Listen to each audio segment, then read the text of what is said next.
Ayan guys, good evening. Ayan po ang ulam po natin ngayon ay magpiprito po tayo ng daing na bangus. Ayan po, isang piraso lang po, nagkakahalaga ng 100. Ayan guys, ating pong ipiprito yan.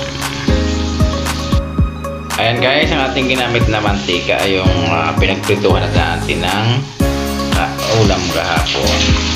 Ayan guys.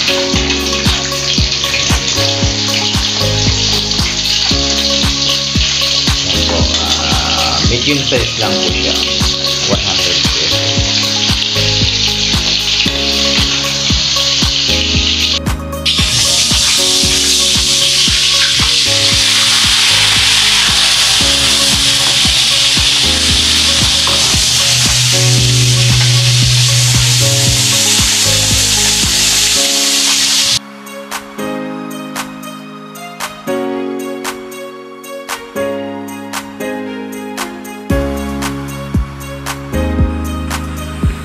Ayan, so yummy po ng saging na yan, no?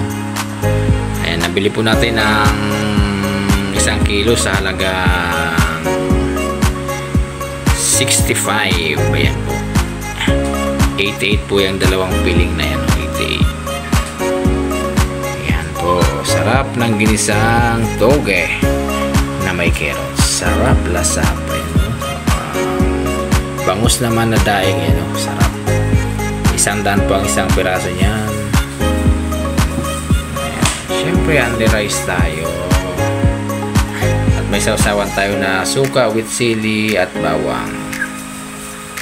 Ayan, maraming salamat sa inyong panonood. Nakakatakam ang bangus eh. And only kamayan tayo ngayon. Only kamayan sa kain. Para only rice. Ayan guys, good evening, good evening. Ayan, dinner ulam po natin guys. Yan po ating dinner meal for tonight. Yan po ang ating mga kakainin. Ayan, plain rice po. Ayan, ayan o, ginisang toge with carrots. At syempre, ayan o, crispy fried daing na bangus.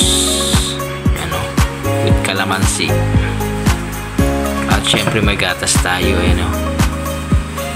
At ayan, syempre ang saging. Ayan. Yan po ang ating dinner meal for tonight. And guys, mega love shoutout po sa inyong lahat. And maraming salamat po sa inyong patuloy na pagsubaybay, panonood sa aking mga video uploads. And naway di po kayo magsasawa. At maraming salamat po sa ating mga super chatters at sa mga members na nag-stay at patuloy na nagtatangkilik sa aking YouTube channel. Maraming salamat. God bless you always and more blessings to come po sa inyong mga channel din po. And once again, maraming salamat.